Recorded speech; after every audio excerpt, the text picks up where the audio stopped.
Boa tarde a todas e a todos. Nós vamos fazendo as nossas falas iniciais, aí o pessoal vai adentrando também no ambiente virtual.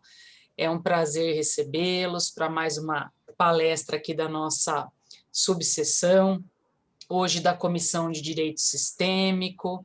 Doutora Tatiana Libertini está aqui acompanhando a gente na sala, doutora Kátia Coelho aqui no comando da atividade, da palestra.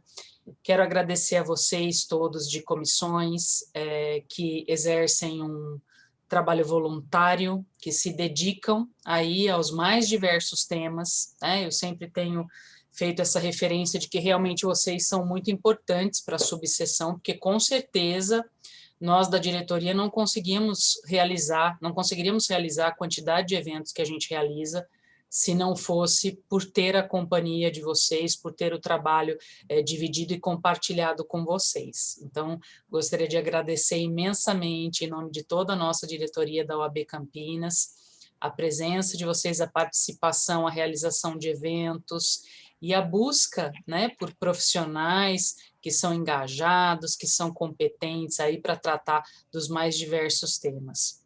Gostaria de agradecer também aos nossos funcionários, geralmente quem faz, os nossos colaboradores, as nossas colaboradoras que acompanham os eventos virtuais, geralmente são a Andressa, a Carol, a Beatriz e a Miriam.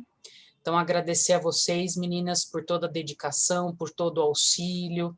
Realmente é o diferencial aqui para que nós consigamos realizar todos esses eventos, ainda mais nessa formalidade, né, ou nesse outro mundo que é o mundo virtual. Então, agradecer aí o apoio de vocês, agradecer ao AB São Paulo, hoje a Bruna, que fez a abertura aqui da nossa sala virtual, ao presidente Caio Augusto Silva dos Santos, realmente a disponibilidade aí na sessão das salas é o que nos ajuda também na realização de todos esses eventos, então, com certeza, a diretoria da OAB São Paulo nos ajuda demais na realização de todas as palestras que a gente pensa em fazer aqui na subseção. E agradecer ao Luciano Alves, já eu sei que não é a primeira vez que ele fala para o público aqui de Campinas, né, Luciano? Talvez a primeira virtualmente, né? Primeira virtual.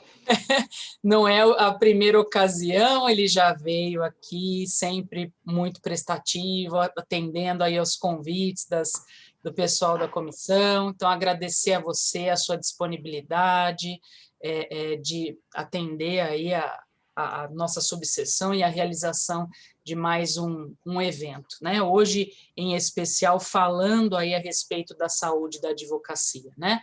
Uma coisa que é realmente muito importante, muito afeta ao nosso, né, especialmente a nossa condição, além de nós carregarmos aí, de repente, os conflitos que as pessoas tenham que resolver, nós também temos que administrar, né, conflitos e conviver com toda essa realidade aí que se mostrou muito nova e muito desafiadora.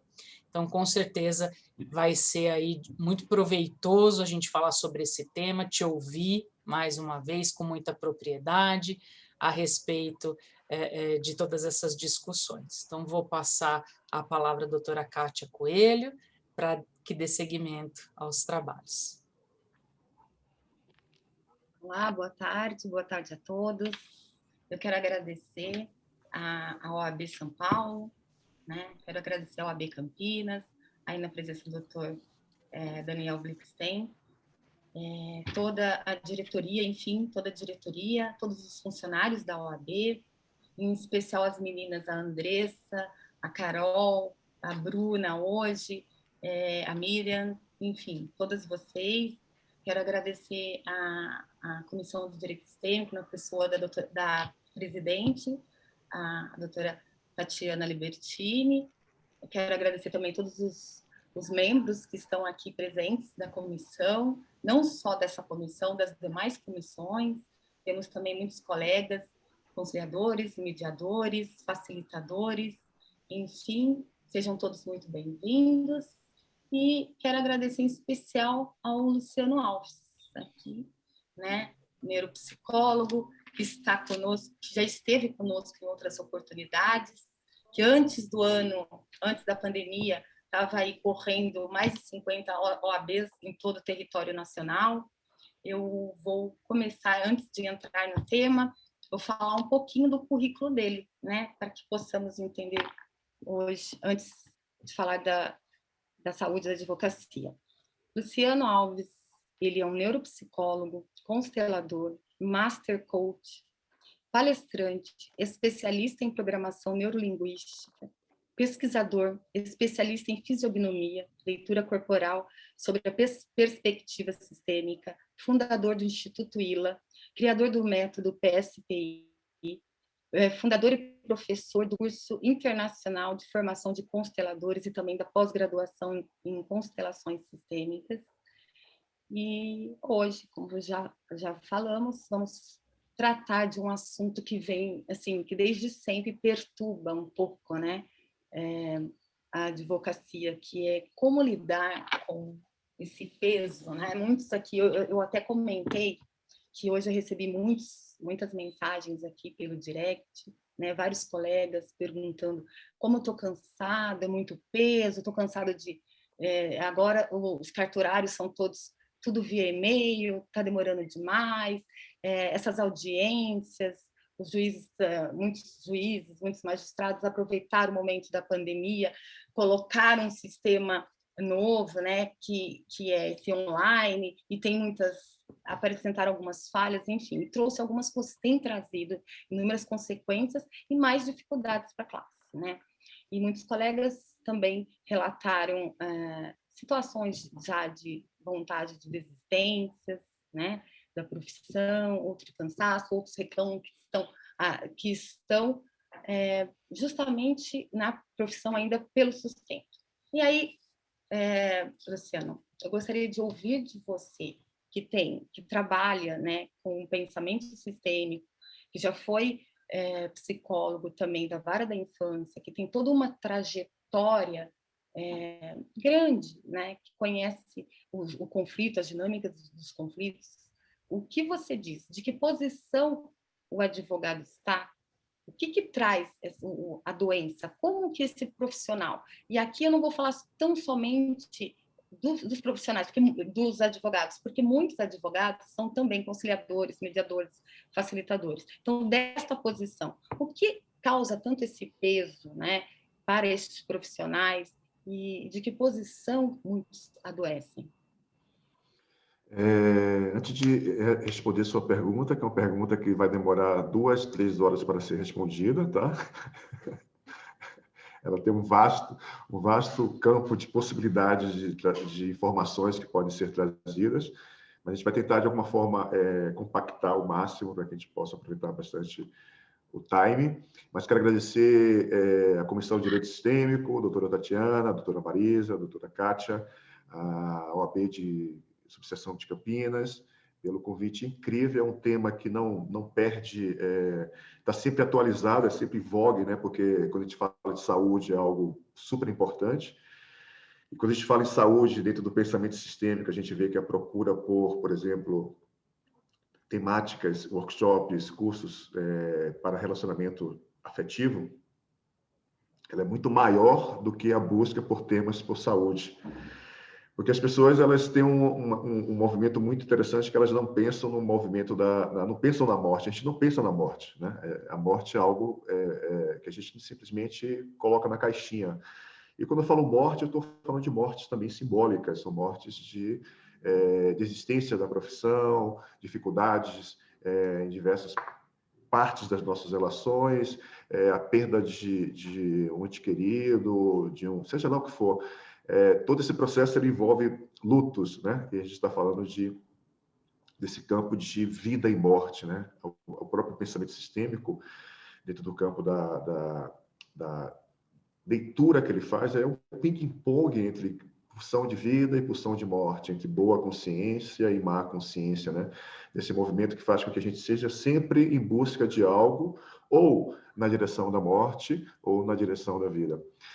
E essa é uma temática incrível porque ela traz a possibilidade de, sobre a perspectiva sistêmica, a gente vai falar sobre a perspectiva sistêmica, sobre o campo da neuropsicologia sistêmica também, dentro desse movimento maior, porque é um conjunto de partes, né, que faz com que a gente simplesmente, por lealdades, por amor, a gente acabe gerando processos de sintomas e doenças. E quando a gente pensa sistemicamente no processo de sintomas e doenças, a gente está dizendo que existe uma parte nossa, né? Todos nós somos assim, que por lealdades invisíveis, por amor cego, eu chamo isso de sem criatividade nenhuma, porque é como se a gente não tivesse criatividade nenhuma para poder ter uma outra direção que não seja sintomas e doenças, a gente simplesmente vai de alguma forma, reproduzir, carregando ou excluindo histórias, experiências, crenças, que vêm dos aprendizados de papai e de mamãe, né? E nós somos frutos dessas histórias contadas, histórias não contadas, histórias veladas, histórias conhecidas, mas, como eu sempre digo, sempre histórias. E quando a gente passa a se identificar com essas histórias, a gente acaba saindo do nosso lugar. E quando a gente está no nosso lugar, é sinal de que vamos adoecer, né? Só o fato de estarmos fora do nosso lugar, isso já é um ponto específico que faz com que a gente simplesmente já desenvolva muitos sintomas e doenças. E quando a gente fala em pensamento sistêmico aplicado ao campo de saúde e doenças, a gente está falando que uma parte nossa olha através da doença e do sintoma para alguém que foi excluído do nosso sistema, né? É como se uma parte nossa se identificasse dentro do nosso inconsciente e se conectasse a uma parte da nossa história, né? Geralmente, alguém que foi excluído. Vamos lá, o vovô que era alcoólatra, a vovó que desenvolveu depressão, a bisavó que teve um destino difícil. Então, mesmo que a gente não conheça essas pessoas, existe uma história que é contada de geração em geração e que, por uma memória celular, isso vai simplesmente sendo absorvido e experimentado por cada um de nós. Mas, Luciano, como é que funciona isso, né? De onde é que vem esse movimento? De onde é que começa isso tudo, né? Então, quando a gente passa a olhar para a história ela já vem inserida dentro da memória celular, e essa memória celular ela se torna uma célula. Essa célula, vamos falar do espermatozoide e do óvulo, né? Que são duas células, uma que contém a história do papai, não só os aspectos genéticos, mas também a história da memória celular, que vem inserida dentro do espermatozoide, assim como vem inserida dentro do óvulo. E essas duas histórias vão se fundir, né? E quando isso acontece, nasce um novo sistema, uma nova vida acontece. Então, a gente fala essencialmente de 4 fases essenciais importantíssimas. Vou falar de 5 fases essenciais importantíssimas, na realidade. A primeira fase essencial, por exemplo, e olha a importância que tem a correlação da nossa avó materna na nossa história, por exemplo, né? Quando a sua mãe, quando a minha mãe estava dentro da barriga da minha avó, da sua avó, por exemplo, todos os ovócitos que a minha mãe iria utilizar durante toda a vida já estavam formados dentro da barriga, dentro da minha mãe, e minha mãe dentro da barriga da minha avó, né? E assim sucessivamente. E observa o quanto de influência emocional, né? Isso vai sendo gerado em cada parte, em cada célula da minha mãe, que ainda é um bebê dentro da barriga da minha avó, e o quanto essas emoções vão impregnar, através da memória celular, as emoções da minha mãe, e, consequentemente, um dia isso vai passar para mim. E a gente fala dessas 5 fases essenciais como princípio do início de adoecimento que nós vivemos hoje, ou seja, ele define essas fases, 5 fases essenciais, define as nossas escolhas, as nossas emoções, os nossos pensamentos. E isso é como se fosse um princípio daquilo que a gente acolhe internamente, sem ter consciência nenhuma, e simplesmente vai reproduzir isso. Então, a gente começa com essa fase, onde a mamãe está dentro da barriga da vovó, e aqueles ovócitos estão lá, e um dia a mamãe nasce, cresce, né? Se casa com o papai, e vai gerar você, vai me gerar. E vem a segunda fase, concepção. Né? Como é que estava a qualidade das emoções dos nossos pais no ato da concepção? Né? Como é que foi aquela fusão de vida, né? Explosão de vida. E aí vem uma terceira fase, também importantíssima, porque é a fase onde a gente começa a viver de fato a nossa história, e vamos viver essa história totalmente inconsciente, porque não temos ainda o aspecto cognitivo desperto, né, dentro da nossa história. E é a fase onde a gente absorve principalmente as emoções da mamãe através do cordão umbilical. É uma fase onde está, por exemplo, 6 meses de vida, a gente já está com todos os nossos órgãos formados, produzindo neurônio na baía de mielina, né, a fábrica dos neurônios, tanto no sistema nervoso quanto na coluna, por exemplo. A gente está nesse sistema de troca de produção neuronal. E a gente começa a estabelecer um movimento de criar o que a gente chama de redes neurais. Essas redes neurais vão começar, através da ativação sanguínea no cérebro, a ativar determinadas partes do corpo, a depender do contexto que eu estou inserido, ou seja, onde que a mamãe vive, de que forma que a mamãe vive, quais são as emoções da mamãe. Por quê? Porque eu estou sendo nutrido o tempo inteiro ali por vários nutrientes, incluindo hormônios, que a gente chama de hormônios imunossupressores. São chamados assim porque eles diminuem a capacidade do próprio cérebro produzir hormônios como serotonina, ocitocina, dopamina, noradrenalina, e a gente vai estabelecendo um movimento de reduzir a quantidade desses neurotransmissores e hormônios. Por quê? Porque a gente entra no nível de estresse muito grande, ou seja, a mamãe entra num nível de estresse muito grande. Porque para uma mulher que está gestando uma criança, ela muda completamente todo o corpo dela, todas as emoções dela, todos os hormônios dela, né?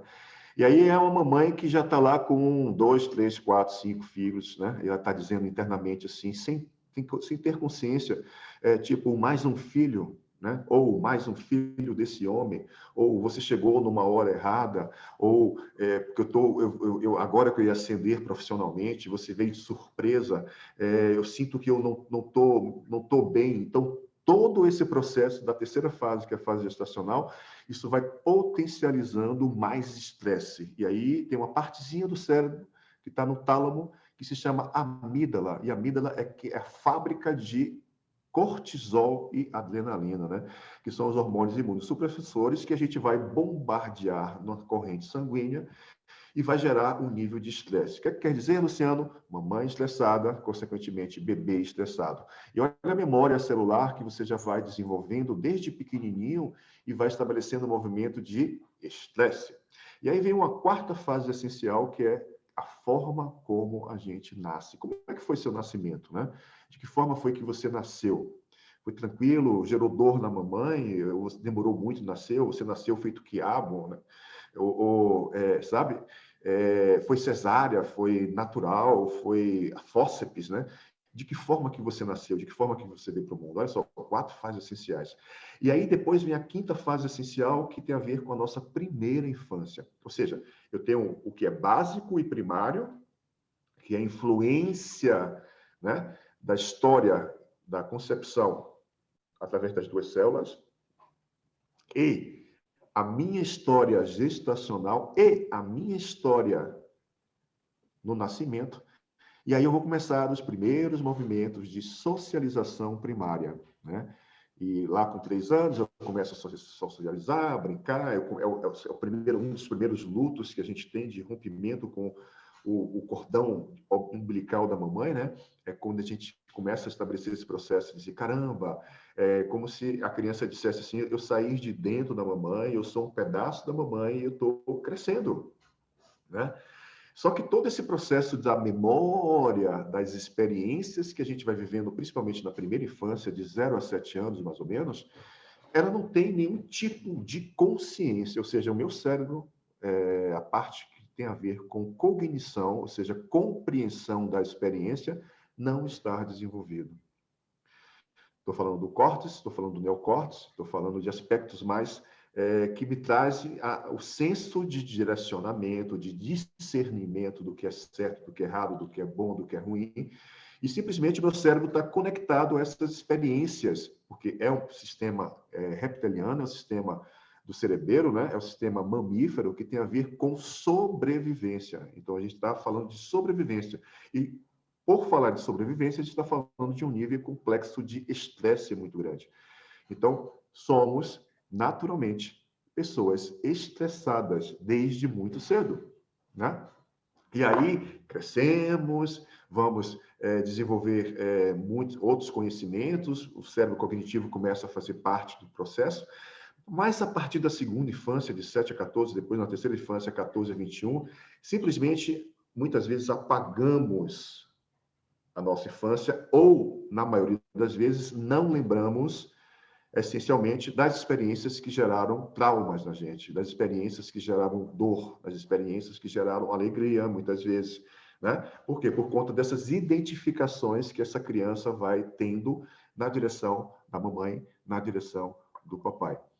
E faz com que a gente cresça e simplesmente comece de alguma forma, é por isso que no campo do pensamento sistêmico, através das constelações familiares, de muitas psicoterapias e abordagens no campo da psicologia, a gente fala que quando a gente está agora, você que está me ouvindo agora, eu com 50 anos, você, sei lá, com 40 anos, a gente volta a essa fase primária de 0 a 7 anos para restabelecer, para ressignificar um trauma, uma dor, uma experiência de agora, né? E as constelações têm essa força de fazer com que a gente volte para essa parte lá de trás e se reconecte com algo novo, ressignificando algo novo que aconteceu lá atrás, né? E observa que só que essa memória de estresse, ela é muito forte e acaba que fazendo com que na vida inteira a gente deixe de produzir numa quantidade significativa, hormônios significativos para nosso bem-estar. E começa lá atrás, né? Por exemplo, as mulheres, para ter um bom parto, precisa ter uma quantidade muito grande de ocitocina, que é o hormônio que relaxa, que é o hormônio que faz a dilatação vaginal, para que, se for ver um parto natural, é o hormônio que tem a conexão de amor, de conexão de afeto, né? E às vezes é geralmente injetado de forma química, não natural na mulher, para que haja um processo de dilatação. Mas observa o quanto, por um movimento de estresse, a gente vai desenvolvendo processos que já começam lá de trás. Aí, de repente, você está lá e decidiu fazer direito, né? Olha só que coisa. Vou fazer direito, vou buscar justiça por Deus e o mundo, mas vou fazer direito. Aí, dentro do direito, você se torna advogado de uma determinada área específica ou vai estudar para fazer o Ministério Público, para a Justiça, seja lá o que for, e vai simplesmente seguir dentro de uma área que a gente sabe que é uma área totalmente doente, de operadores do Judiciário, do Ministério Público, do Direito doentes, na sua maioria, né? E é uma área totalmente estressante, que traz muitas demandas, digamos assim, do advogado, por exemplo, traz muitas demandas do advogado. E, olha só, você vai potencializar ainda mais aquilo que o seu corpo já conhece, que é estresse, né? Ele vai potencializar isso através de sintomas e doenças. Você vai desenvolver, por exemplo, é muito comum hoje a gente ter no contexto dos operadores do direito, hipertensão, que são doenças crônicas, né? Hipertensão, diabetes, gastrite, prisão de ventre, ansiedade, depressão, bipolaridade. Eu atendo muita gente do judiciário com esses sintomas especificamente. Suicídio, né? Está tendo muito suicídio por um movimento de frustração muito grande com a própria profissão. E todo esse contexto ele vai nos lembrando de que lugar que eu estou vivendo o lugar de operador de direito, né? De que lugar que eu vivo a minha vida, de uma forma geral, e dentro da minha profissão eu tento corrigir, eu tento salvar, eu tento estabelecer um movimento de carregar nas costas, além da minha história, né, que está internamente dentro de mim, a história do outro. Né? E quantos de vocês levam para o seu lindo travesseiro à noite os seus clientes? Né? Acordam com seus clientes, tomam café da manhã com seus clientes, passam o dia todo com seus clientes por um movimento interno de intenção de ajuda. Olha só, por uma preocupação, por um movimento que faz com que, caramba, aquela família não tenha o que comer hoje, porque aquele pai, por exemplo, não pagou a pensão alimentícia. Né? Então, olha que nível de contexto que a gente está inserido. Né? Os operadores de direito estão inseridos especificamente. É um nível que se chama conflito. Né? Apenas isso. E todo conflito, ele carrega emoções. E essas emoções básicas e primárias não tem como a gente controlar. Elas são maiores e mais fortes do que a gente. Não tem essa história que eu vejo muita gente dizer assim, vamos colocar as emoções numa caixinha, né, e doutrinar as emoções. Eu acho isso a coisa mais louca do mundo, como se você pudesse, né, doutrinar o medo, como se você pudesse doutrinar o desprezo ou qualquer outra emoção primitiva. É tipo assim, coloca na caixinha, você aponta o dedo, ó, o medo estava saindo. Aí, de repente, volta para dentro da caixa, volta para a caixa. Né? E você vive assim a vida inteira, né? Nesse nível de estresse incrível, porque o medo é um fantasma que faz a gente simplesmente paralisar muitas vezes, ou atacar, ou correr. Né? O medo primal, o medo primitivo, e é um medo que já vem de muito tempo, e né, isso está inserido como memória celular. Então, hoje, você que está me ouvindo pode ter medo de escassez, medo de ficar doente, medo de não ter sucesso, medo de não ter dinheiro. Olha quanto medo a gente tem e a gente ensina para a gente a doutrinar o medo. Como pode? Eu não compreendo como doutrinar o medo, né? É o medo de não encontrar o meu lugar, é o medo de não poder ser feliz, de viver com dignidade, né? Isso é mais básico e simples, isso é viver com dignidade. Mas muito disso, e o que me faz sair do meu lugar especificamente, é o fato de que uma parte minha está inserida nessa grande história chamada vida, né? Essa grande história que me deu a vida. E todo esse campo de experiência é a porta de saída dessas histórias é através de cada um de nós. Então, se eu tenho um movimento interrompido, uma dificuldade com o papai, um movimento interrompido, uma dificuldade com a mamãe, por exemplo, né? E isso faz com que uma parte minha, muitas vezes, se torne um operador do direito e que vá buscar justiça pelo meu sistema, ou que vá defender mulheres que são maltratadas, assim como a mamãe foi maltratada pelo papai, né? E que vai defender um homem que se tornou está na terceira idade, que os filhos de alguma forma maltratam, e aí isso eu vou olhar para trás e vou me lembrar do meu avô que os filhos dele maltratavam, da mamãe que traiu o papai, e aí eu vou atrair determinados clientes que passaram por traições. Então, observa o contexto daquilo que você atrai para a sua vida, com o lugar de operador do direito, e a sua própria história. Já parou para pensar nisso? O quanto muitas vezes você atrai clientes que não te pagam, clientes que simplesmente têm um nível de complexidade muito grande, que você muitas vezes não consegue ter clareza naquilo que é essencial fazer para que você tenha êxito na sua profissão, né? Que você sofre com o cliente, às vezes você tem raiva do cliente, às vezes você se afasta do cliente, e todo esse processo ele vai falando muito, né? E às vezes a gente está sempre com esse movimento aqui, ó. Eu não consigo olhar 360 graus, e olhar 360 graus é incluir a minha história. É perceber que quando eu atraio um cliente especificamente, eu estabeleço um movimento de, muitas vezes, é a forma que eu encontro de me conectar com a minha própria história. Né? E como é muito difícil para muita gente se conectar com a dor, com o trauma, com as perdas, lutos, dificuldades da própria história, eu vou fazer isso através dos meus clientes. E aí isso é mais um motivo e mais um peso de estresse, mais um motivo e mais um peso de adoecimento e sintomas que a gente vai simplesmente absorvendo no corpo por uma intenção de ajuda, né? Já que eu não consigo salvar o meu sistema, que eu não consigo mudar o meu sistema, que eu não consigo mudar as pessoas do meu sistema, eu simplesmente vou tentar fazer isso através do meu cliente. Igual a fracasso, muitas vezes, né? É por isso que muitos operadores do direito têm um campo de experiência de frustração na área, né? Por não conseguir, de alguma forma, estabelecer um processo de sucesso. Mas de que sucesso que a gente está falando, Luciano? Eu estou falando do sucesso do meu lugar. O sucesso de ser filho diante dos meus pais, né? De reconhecer de que eu não posso mudar essa história. E o sucesso, Luciano, que eu estou falando, é que quando eu estou no meu lugar, eu vou atrair clientes que vão me pagar. Eu vou atrair clientes que vão ter um nível de complexidade menor. Os processos na justiça vão ter mais fluidez. Mas por que isso acontece, Lu? Acontece porque uma parte de você reconhece o sistema do outro como o sistema do outro. E reconhece o seu sistema como o seu sistema, né? E que ambos estão a serviço um do outro. E que ambos estão estabelecendo um movimento de reconhecimento de qual é o meu lugar aqui.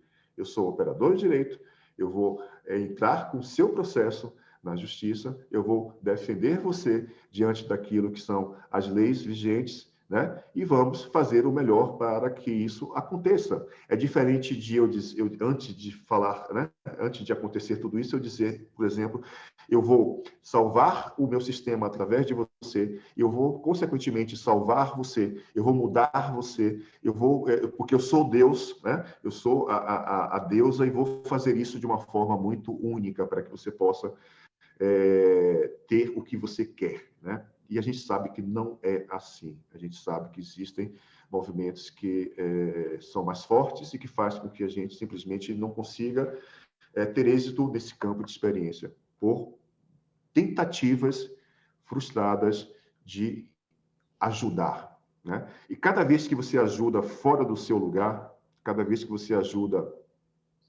que não seja apenas que não seja do lugar de advogado, você simplesmente adoece. Essa é a matemática, tá?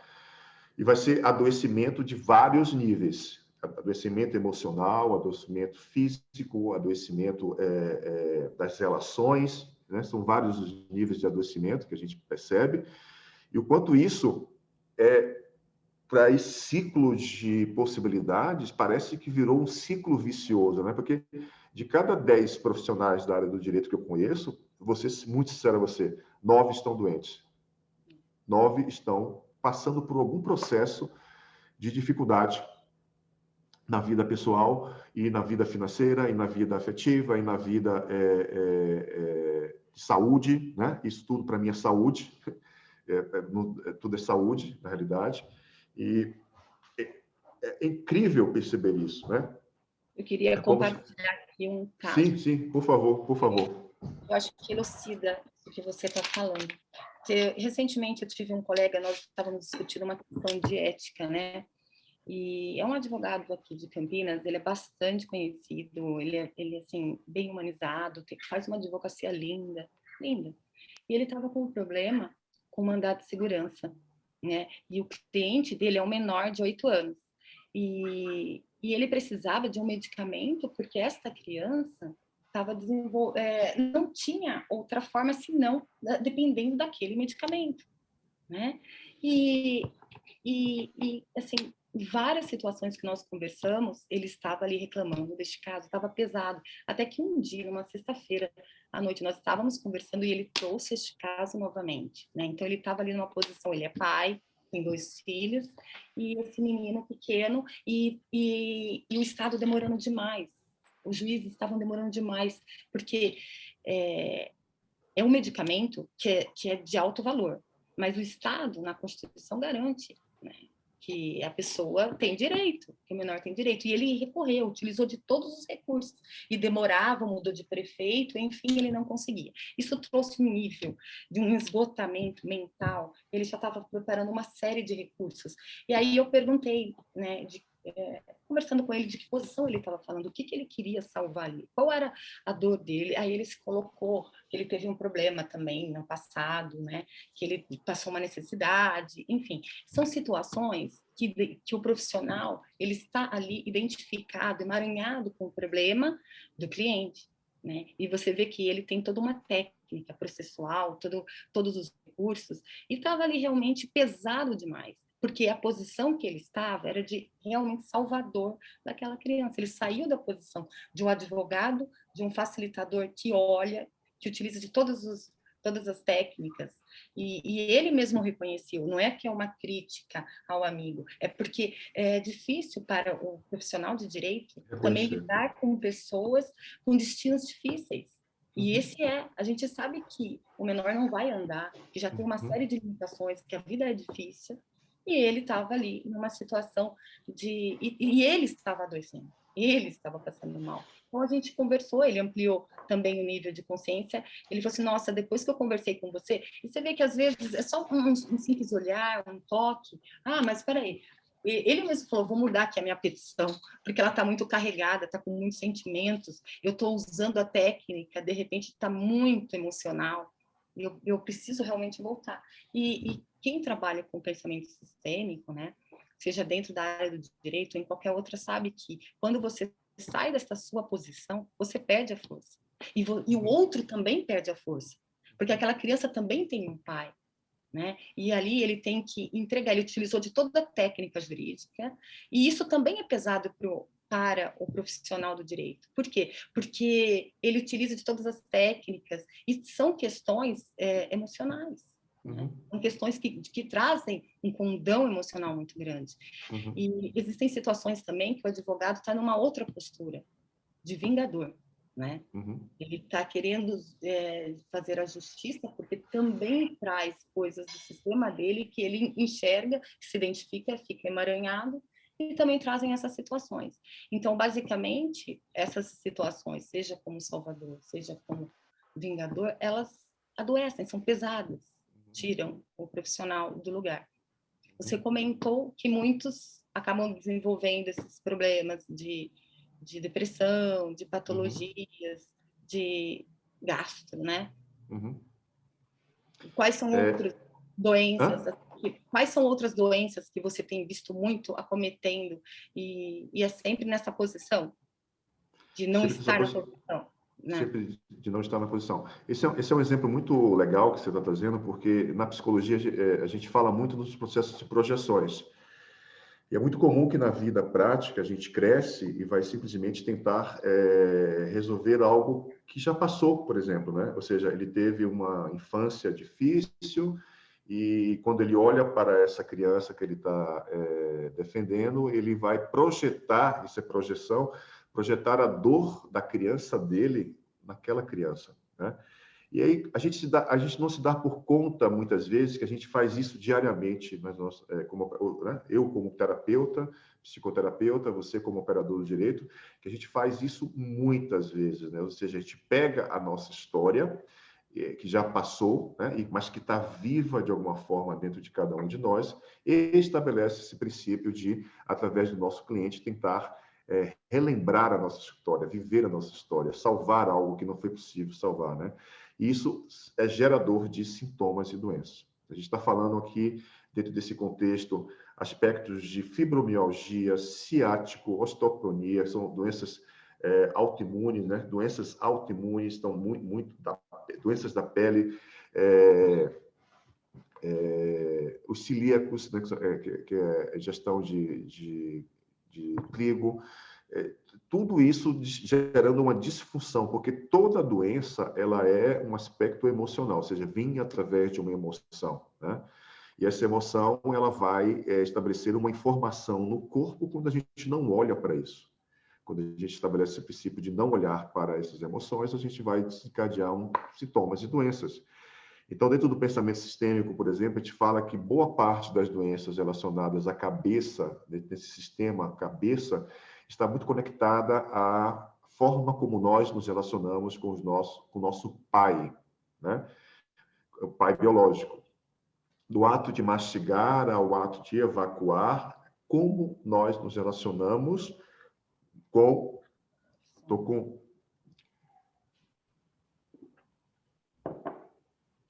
soluço. Como nós, filhos, nos relacionamos com as emoções da nossa mãe. E as doenças geradas abaixo do umbigo, para baixo, a criança, a nossa própria criança, né? Como que essa criança, abaixo do umbigo, se relaciona com essa parte do corpo especificamente, que é a mãe, né? E como essa mãe se relaciona com o pai, que é a cabeça. Então, são 3 sistemas no corpo incríveis que, quando eles estão desalinhados, eles geram naturalmente doenças na gente, né? A gente fala, por exemplo, que o lado direito do corpo tem a ver com o princípio das doenças que absorvemos na relação com o pai, o lado esquerdo do corpo são as doenças que absorvemos na relação com as emoções da mãe, e quando o lado esquerdo, que é a mãe, invade o lado direito, que é o pai, ou seja, quando as emoções nossas estão conectadas às emoções da mãe e vão na direção do pai, a gente acaba adoecendo do lado direito e assim sucessivamente, ou seja, o lado direito invadindo o lado esquerdo. Então, de que forma, né? São as nossas emoções que recebemos do sistema, os aprendizados, e que vão desarmonizando os nossos órgãos, vísceras, nosso sistema imunológico, por exemplo, e vai trazendo uma série de sintomas e doenças. A gente está falando, por exemplo, de uma psicopatologia como bipolaridade, né? A bipolaridade é uma perspectiva que a criança tem desde muito cedo de olhar para o pai e para a mãe e vê-los invertidos, né? Porque, por exemplo, quando você está nessa perspectiva que você está aí agora, olhando para mim, quando você olha para essa mão aqui, é como se você estivesse olhando agora para o teu pai. Essa é a perspectiva de posicionamento. Quando você está nessa posição, olhando para a minha mão esquerda, nessa posição, você está olhando para a sua mãe, ou seja, pai e mãe. O que acontece com um bipolar? O que é a bipolaridade? Bipolaridade, a gente chama esse estado de euforia, que pode vir com mania, por exemplo, né? Estado de gastar dinheiro em excesso, por exemplo, né? Produzir muito em excesso, por exemplo, muitas pessoas, isso é um aspecto de bipolaridade, ou estado de depressão, que é um estado que te coloca introspectivo para dentro, né? O estado de para cima da bipolaridade, de euforia, nos conecta muito ao pai. E para baixo, depressão, mãe, né? Ah, Luciano, mãe é depressão e pai, euforia? Não, é um conjunto né, dessa gangorra que vai para cima e para baixo, que você fica nesse movimento de euforia, depressão, vai sempre nessa direção, né, especificamente. E a criança, desde muito cedo, olha e vê elas invertidas assim, ó. No lugar do pai, ele vê a mãe, no lugar da mãe, ele vê o pai, por exemplo, né? Isso é sintoma característico de muita gente que tem bipolaridade. Vem de uma mãe forte, castradora, né? Ou de uma mãe vitimizada, de um pai ausente porque morreu, porque viaja, ou porque é mais fraco no processo, ou porque você não conheceu. Então, são campos de experiências interessantes que caracterizam sintomaticamente, né, o processo da bipolaridade, mas que vem por uma influência sistêmica da nossa história. Então, quando a gente fala, por exemplo, de doenças crônicas como hipertensão, para a medicina chinesa existem 5 tipos diferentes de hipertensão. Mas a base da hipertensão, como doença crônica, é que o sangue ele vai para o alto. Olha só, o sangue tem a ver com as emoções da mãe na gente. Ela circula o corpo inteiro. E o sangue vai para o alto, vai para a cabeça, que é a casa do pai. É como se a casa do pai fosse invadida pela mãe, né? E, geralmente, quem desenvolve hipertensão por uma influência dos rins, por uma deficiência renal, por exemplo, carrega um medo muito grande, isso é medo, porque os rins carregam a emoção medo, né? Gerando um processo de potencializar o calor no sangue, por isso o sangue vai para cima, para a casa do pai, que vem do medo da criança, da nossa criança, né? De uma mãe que muitas vezes toma o filho para ela, de uma mãe que diz é meu filho, no campo da experiência, né? Então, muitas pessoas que têm hipertensão têm um foco maior nas emoções da mãe do que nas emoções do pai. E são pessoas que geralmente têm um vazio no coração muito grande, que não conseguem estabelecer um movimento de sentir o próprio coração, porque no peito tem uma dor, tem um vazio, uma sensação de angústia muito grande. Por quê? Porque a mãe mora aqui, o pai mora aqui, né? Falando isso sistemicamente falando, né? Não existe essa localização, porque todo corpo é metade mãe, metade pai. Mas para alguns sintomas e doenças, o que desencadeia determinados sintomas e doenças pode vir pela ação do pai, ou pela ação da mãe, ou pela ação de ambos. Tá? São processos que a gente vai pesquisando e vai percebendo no campo do dia a dia, e que vai trazendo essa perspectiva de olhar sobre influência do pensamento sistêmico e da própria medicina alopática, da neuropsicologia, e que traz essas informações incríveis, que faz com que a gente tenha esse olhar, né? Por exemplo, os transtornos obsessivos, compulsivos, alimentares, por exemplo, anorexia, bulimia. A anorexia, ela vem de um processo da autoimagem da pessoa, predominantemente no gênero feminino, né? Onde ela traz essa ideia de quando ela se olha no espelho, ela tem uma imagem diferente do que o corpo dela está apresentando, né? Como o corpo dela está. Só que o consciente dela, ela está dizendo assim: querida mamãe, para que você não desapareça da minha vida, eu desapareço em seu lugar. Aí vem o processo da anorexia. Acompanhada da bulimia, por exemplo, a bulímica, ela tem essa perspectiva de sofrer a influência da relação do pai dela com a mãe dela, ou seja, existe um homem que impõe regras, impõe a sua vontade sobre a vontade dessa mãe, e que essa menina, por exemplo, vai colocar para fora aquilo que a mãe não consegue colocar para fora. Então, perceba o quanto esses sintomas e doenças eles são muito comuns no dia a dia da gente, né? E quando a gente fala no campo dos operadores do direito, imagina você que estabelece um processo de estar em um ambiente doente, em um ambiente estressante, né? E que, de alguma forma, vai potencializar ainda mais hormônios supressores no seu sistema. O que vai acontecer com a cronificação de hormônios supressores no sistema? Eu vou, por exemplo, desenvolver doenças autoimunes, eu vou desenvolver doenças que têm a ver com o meu sistema imunológico, né? Essa é um outro grau muito grande de operadores do direito com deficiência de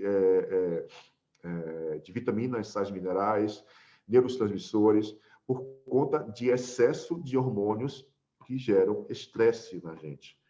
Então, percebo que esse mecanismo de vida, ele precisa, de alguma forma, ser revisto. E revisto de que forma, né? E quais são os recursos que a gente pode utilizar para estabelecer o movimento de ter um nível de vida mais saudável? Acaba de chegar aqui, exatamente isso que você está falando, acabou de chegar aqui na mensagem. Eles querem saber como evitar as doenças, exatamente aqui, dentro da área jurídica. Perguntando como não ficar doentes. Isso é um grande desafio, porque a gente, olha só, olha a ressonância, né? A gente trabalha em um ambiente doente porque uma parte da gente também é doente. Ou seja, existe essa correlação. Não adianta você dizer para mim que não é assim, porque eu vou provar para você por A mais B que é assim. Então, a primeira pontapé da bola, né, para que você possa começar a jogar um jogo saudável, é justamente começar a reconhecer em que nível de exclusão ou em que nível de carregar as emoções que vem do seu sistema influencia tanto a sua vida, a sua saúde. E de que forma que você pode fazer isso? Começando a identificar qual é o seu lugar. É reconhecer de que não podemos ser nunca salvadores. É deixar as roupas, né, as fantasias dos super-heróis guardadas, né? E guardadas no sentido de dizer: você serviu por um momento na minha vida. Agora, eu deixo você aqui só para me lembrar da parte boa da minha criança, né? Porque carregamos uma criança, muitas vezes, doente, traumatizada, cheia de mimimi, né? E nos tornamos adultos mimimi, cheio de sintomas de doenças. Por quê? Porque essa criança está gritando dentro de cada um de nós como fantasma. Então, o primeiro passo é reconhecimento de qual é o meu lugar. Como, Luciano? Vamos olhar nos olhos da nossa criança. vamos olhar para essa criança, ou seja, para as milhares de crianças que existem dentro de cada um de nós. A gente está falando de experiência, na realidade, né? A experiência dessa criança de 0 a 7 anos que lá atrás aprendeu sem tomar consciência disso. Então, esse é o primeiro passo para voltar de uma forma saudável a olhar para o sistema. Por quê, Luciano? Porque é através da experiência da sua criança que não compreendeu nada, principalmente de 0 a 7 anos, que você conta a sua história de hoje. Você conta a sua história de como foi tudo o que aconteceu na sua vida a partir da experiência inconsciente da sua criança. E a primeira parte a ser vista e curada e integrada é olhar para essa criança. Então, eu quero fazer um exercício com você agora, rápido, para que você possa estabelecer um movimento de aprender a olhar para essa criança. Eu quero que você, antes de fazer o exercício, eu quero que você pegue um papel e uma caneta, rápido, para que você possa anotar o exercício que eu vou te passar, que você vai fazer em casa durante 21 dias consecutivos, tá? Esse exercício é feito 2 vezes ao dia. A primeira vez, ou quando você for dormir, ou quando você acordar. Então, né, você vai fazer sempre que for dormir e sempre que for acordar. Então, vai ter o dia que vai ser 2 vezes ao dia. Fechou? Então, você vai criar um altar. A gente cria altar para tudo, menos para a gente, né? Então, a gente vai criar um altar ao lado da nossa cama ou em algum lugar que eu possa ver quando eu for deitar. E esse altar vai constar o quê? Uma foto sua, da sua infância, né? De preferência só você. Você pode colocar uma flor ou colocar um objeto, muita gente não tem foto de quando era pequeno, ou colocar um objeto que remeta à sua criança, né? Que simplesmente estabeleça um processo de conexão com a sua criança. Pode ser um dentinho, um cabelinho, uma roupinha, uma boneca, qualquer coisa que faça sentido para você. Faça um lindo altar, coloque uma flor, por exemplo, para que você possa contemplar aquela imagem que é você mesmo, né? E isso é muito legal, porque você vai ver o quanto muitas pessoas falam para caramba, eu não lembro da minha infância, quando eu lembro da minha infância é muito dolorido, ou quando eu lembro da minha infância foi muito agitada. E o processo da infância, da forma como foi, é que faz toda a diferença na nossa vida agora. Então, você vai sentar na cama, olhar para o seu altar, contemplar o seu altar, respirar profundamente. Você vai posicionar o teu pai atrás de você do lado direito, a tua mãe do lado de você do lado esquerdo. Se você tiver uma dificuldade com o teu pai ou com tua mãe, apenas coloque aqui a intenção do espermatozoide do óvulo, que isso você não tem como negar. Isso você não pode excluir nunca, porque está dentro de você, o espermatozoide e o óvulo, né? Você coloca aqui uma pequena célula, se você tem uma dificuldade com teu pai, que é o espermatozoide, ou com sua mãe, que é o óvulo dela. Sente aquela luzinha que tem muita força atrás de você. Senta na cama, faz uma série de respirações olhando para o altar e simplesmente estabeleça um movimento de conexão profunda e fale a seguinte frase. Anota a seguinte frase. Mesmo que eu não compreenda tudo, eu tomo você em meu coração. Mesmo que eu não compreenda tudo, eu tomo você em meu coração.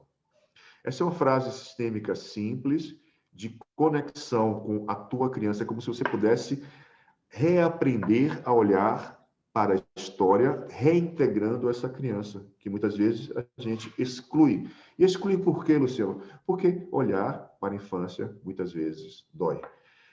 Você foi lá o primeiro filho de muitos filhos e teve que cuidar dos irmãos. Você foi lá e cresceu vendo a mamãe sofrendo. A mamãe, porque a mamãe teve que trabalhar. O papai, porque, sabe, todas essas coisas juntas se tornam um grande fantasma.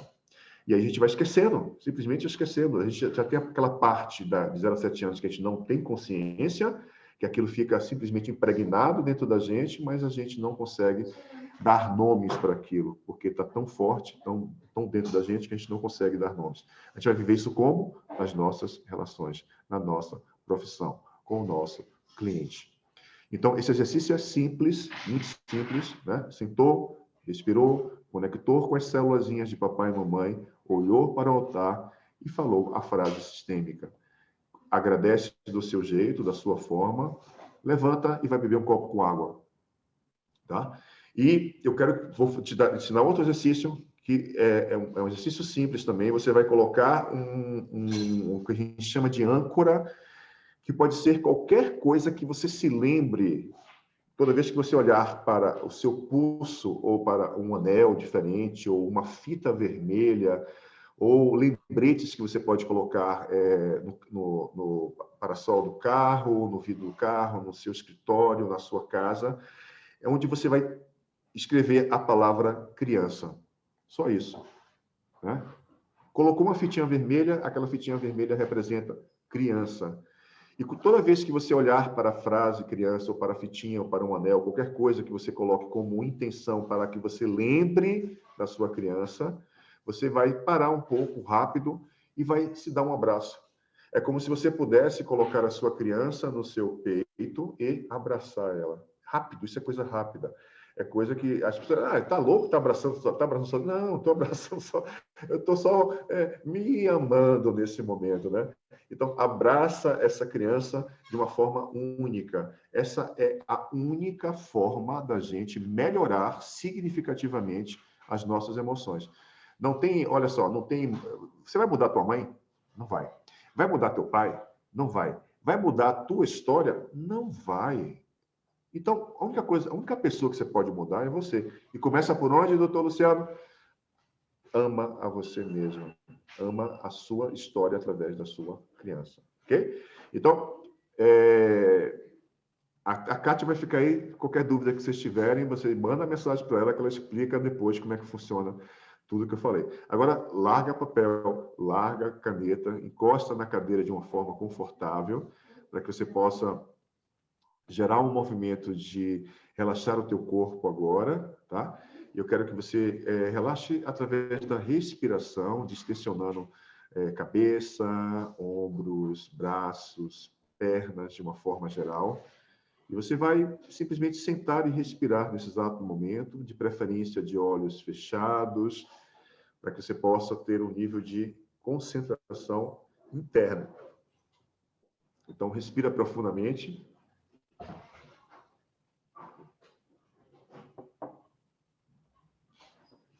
Manter um ciclo de respirações. E agora eu quero que você olhe especificamente na sua frente a sua criança.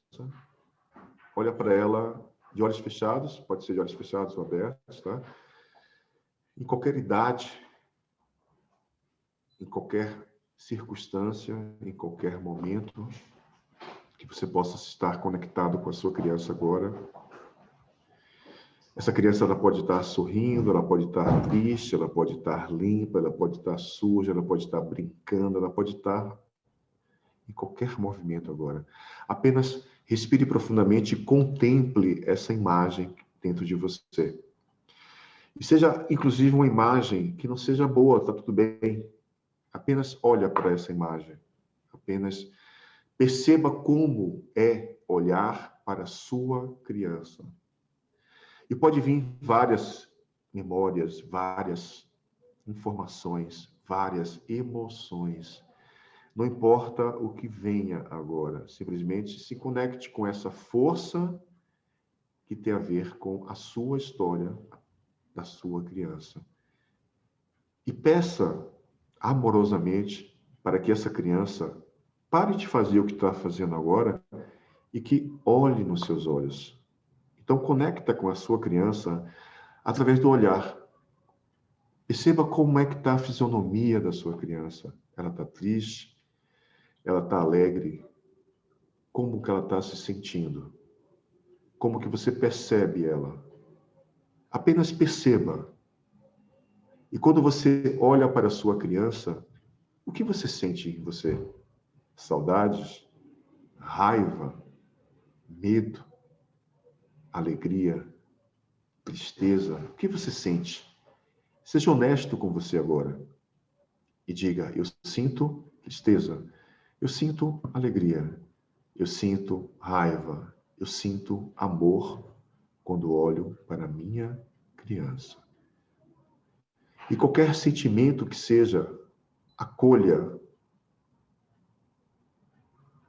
E olha profundamente nos olhos dessa criança, sentindo o que tiver que sentir, e diz para ela, olhando nos olhos dela, éramos apenas crianças.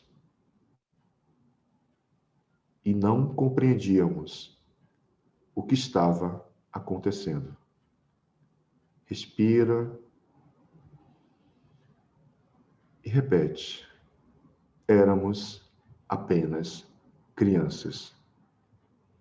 E não compreendíamos o que estava acontecendo. Respira profundamente.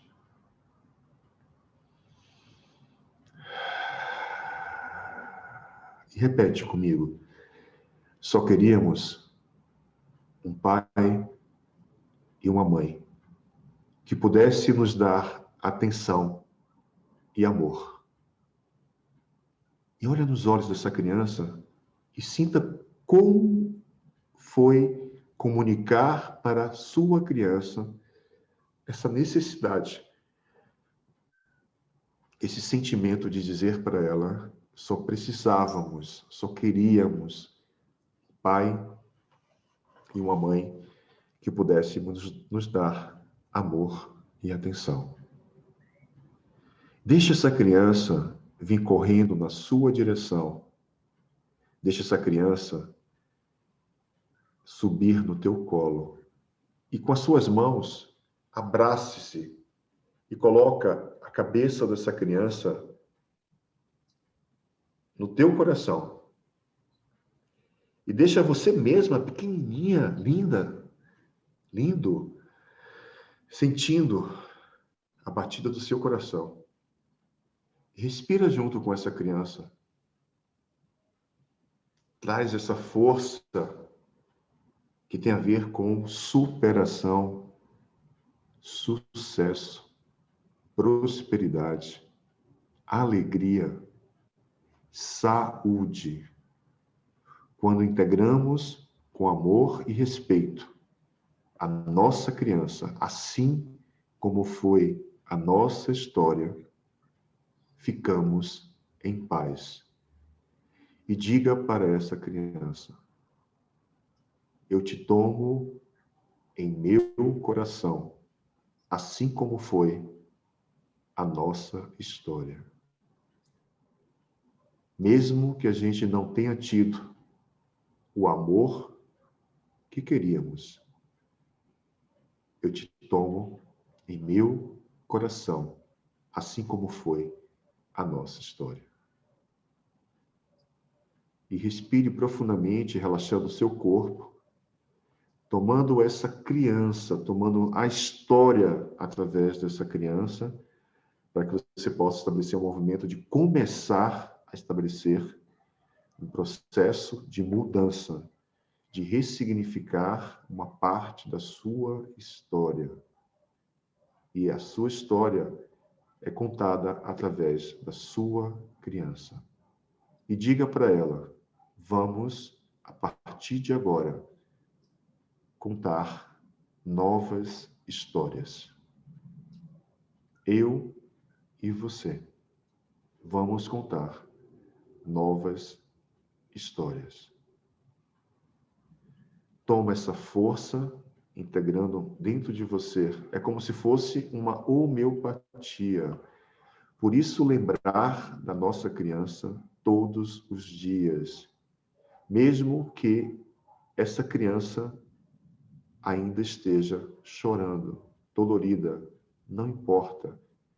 Se não olhamos para essa criança, ela se torna um grande fantasma que vai gritar todos os dias dentro de cada um de nós. Esse é o primeiro passo para que possamos dar um novo significado para a nossa vida e para a nossa história, tá? Então, respira profundamente, relaxa as mãos lateralmente, sente os teus braços, os teus pés, o teu corpo. Escreva agora uma palavra que representou essa experiência. Escreva uma palavra que representou essa experiência. Qualquer palavra que vier à sua cabeça, não importa. Pode ser uma palavra de cunho positivo ou negativo, não importa, não julga. Simplesmente que sentimento, que palavra que chega para você que representou essa experiência.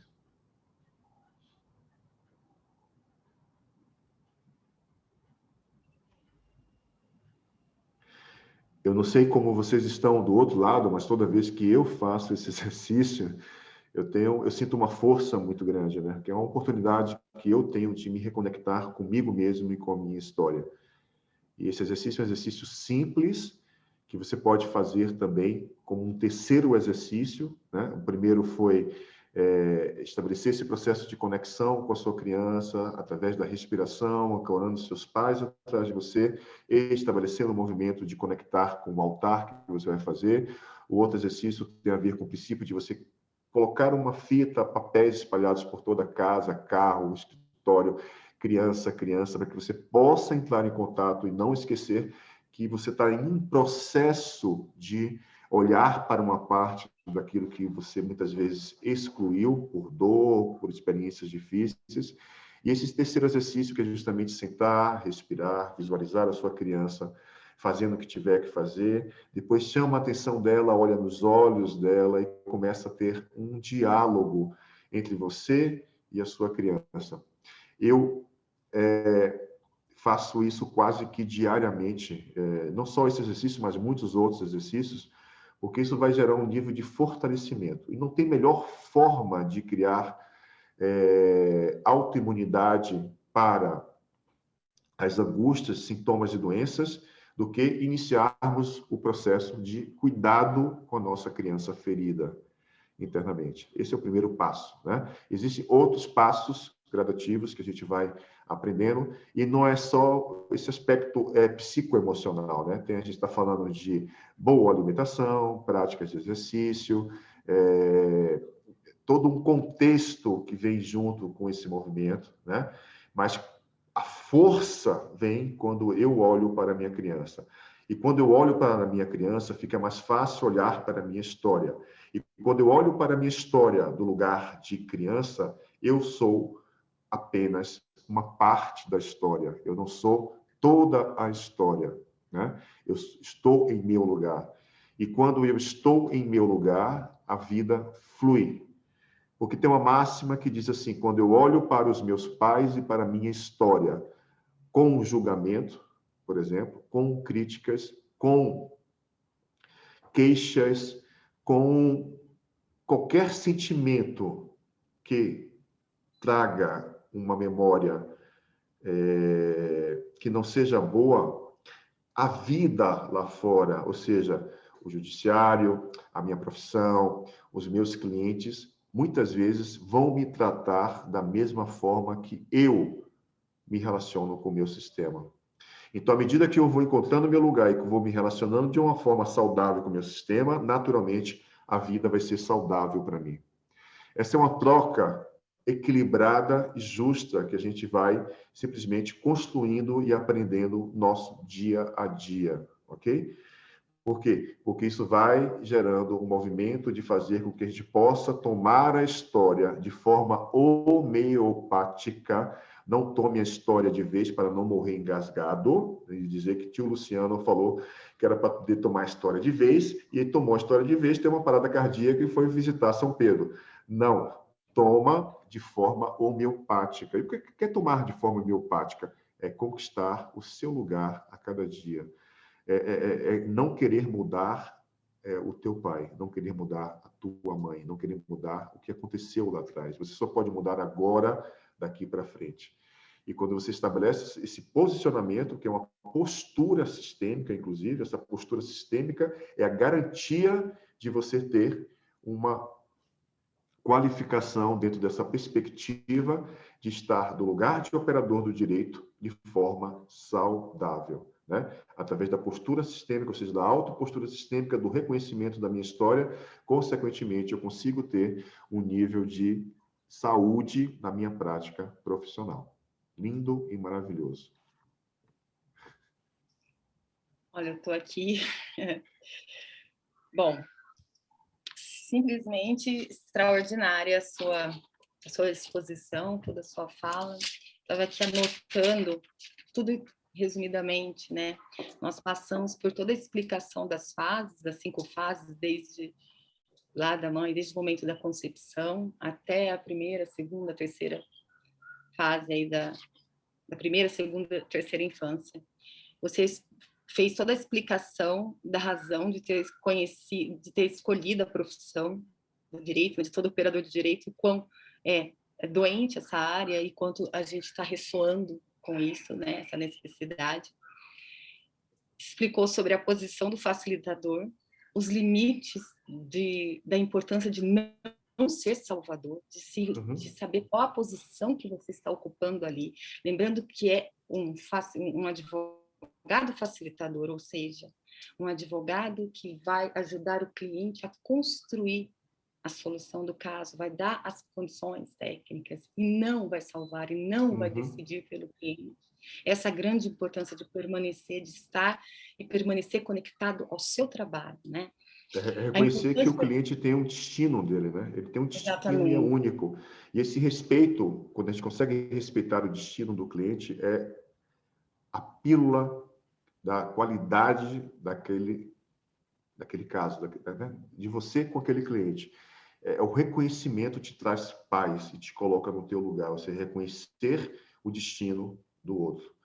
Mas para reconhecer o destino do outro, é necessário reconhecer o meu destino. Ok? E aceitar o que nos tira do nosso lugar é porque ficamos vivendo conflitos alheios. Isso nos tira do nosso lugar. Conflito é igual a você estar fora do seu lugar. Existem várias formas saudáveis de lidar com o conflito. E uma delas é o reconhecimento do meu lugar dentro do meu sistema. Isso é muito importante. É muito importante saber que mesmo aqueles que têm destinos difíceis, aquilo também faz sentido, porque às vezes, por esse mesmo destino difícil, é o instrumento pelo qual ele vai conseguir se evoluir. Né? E saber que sou apenas um facilitador. Vou usar de todos os meios, todas as técnicas jurídicas, processuais, todas as ferramentas jurídicas ou não, porém com um limite, né? Na minha posição de facilitador. E aí você fez toda essa dinâmica, né? Esses exercícios fantásticos aí de olhar para a criança, né? Que é assim, a base de tudo, né?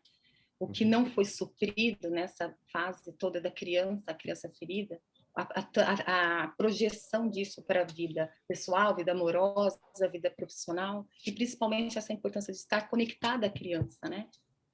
E dando a ela, você mesmo, dando a ela o que ela precisa. Bom, Luciano, eu gostaria de agradecer, assim, eu quero expressar a minha gratidão em nome da OAB Campinas, da terceira subseção, né, da OAB São Paulo, pela sua clareza, pelo seu nível de assertividade, de clareza, de disponibilidade, de entrega, que é sempre enorme, é sempre grande.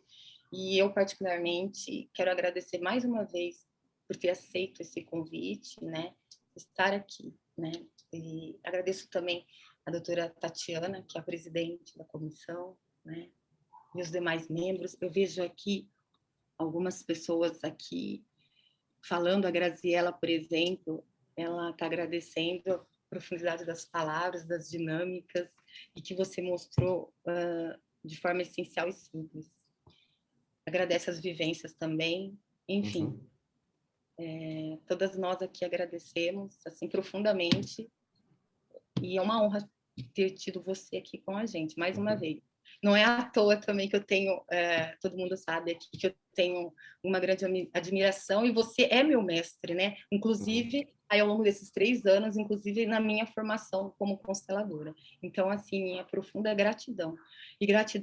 E espero que todas essas palavras, essas dinâmicas, tudo que foi passado aqui ressoem e que os nossos colegas aqui, operadores do direito, eles possam ser tocados e olhar para onde eles estão excedendo, onde tem a escassez, onde tem o excesso, e onde eles estão ou não fora da posição, para tornar mais leve esse caminhar tornar mais leve a advocacia, que não seja só uma advocacia só pelo sustento, mas sim que possa ser feita de uma forma orgânica, de uma forma leve, de uma forma feliz, no sentido de estar a serviço de todos os sistemas, né? E não colocar a advocacia a favor, para trabalhar para o nosso sistema, nem o sistema do cliente, nesse aspecto, Salvador.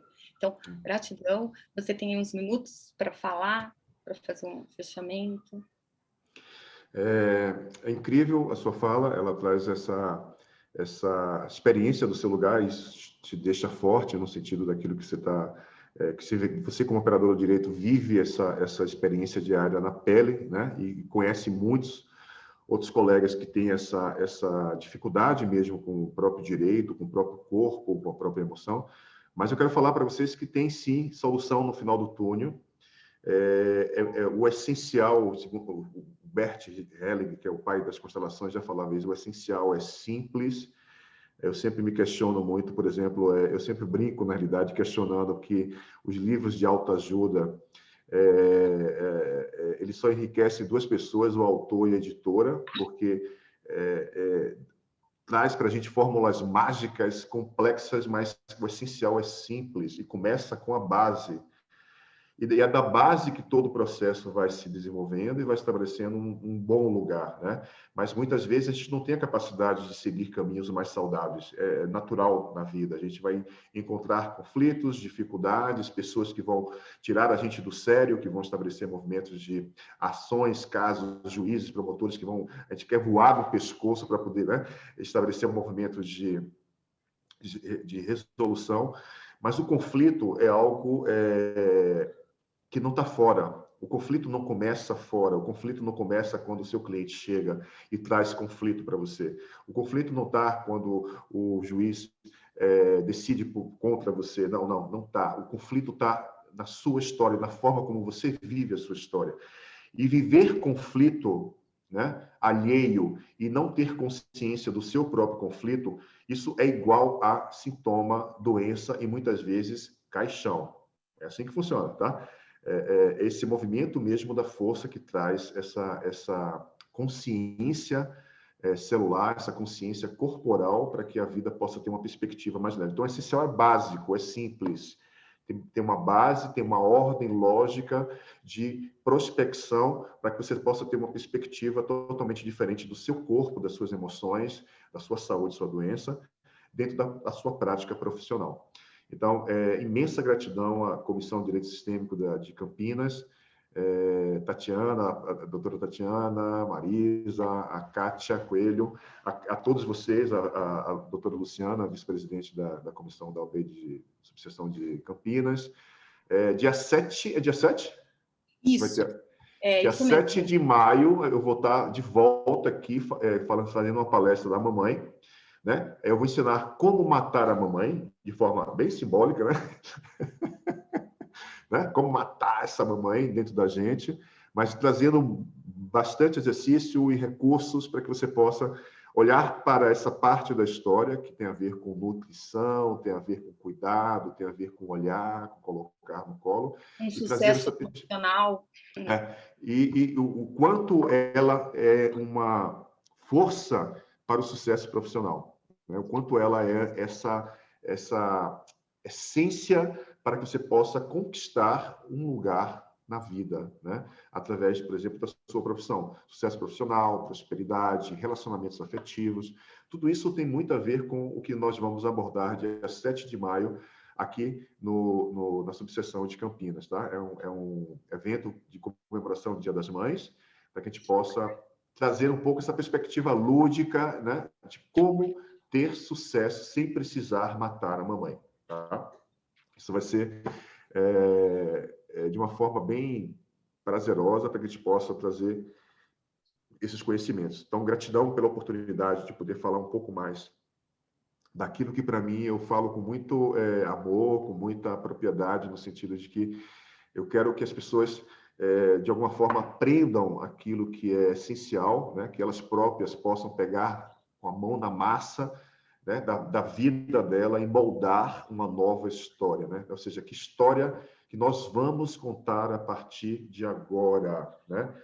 Porque, assim, contamos histórias, sempre a mesma história para a gente. Então, a gente precisa aprender a contar uma nova história. Então, existem vários recursos e você pode se utilizar desses recursos para ressignificar algo que esteja, de alguma forma, necessitado disso. E só depende de você para isso, tá bom? Um beijo no coração de cada um de vocês. Kátia, gratidão. Eu queria deixar aqui, Luciano, a possibilidade também das pessoas acessarem o seu canal. Tem muitas lives com muitos juízes, promotores, com outras pessoas. Para quem se interessa na área jurídica, não só dentro da área jurídica, mas principalmente na área jurídica, Luciano tem muitas lives com pessoas incríveis. E, inclusive, tem uma live de número 45 que foi feita com a doutora Vanessa Alfero, onde ela fala das ordens da ajuda para o profissional do operador do direito e da posição dela de julgadora. E tá lá, é o canal Instituto Luciano Alves. @Instituto Luciano Alves. Isso. Instituto Luciano Alves.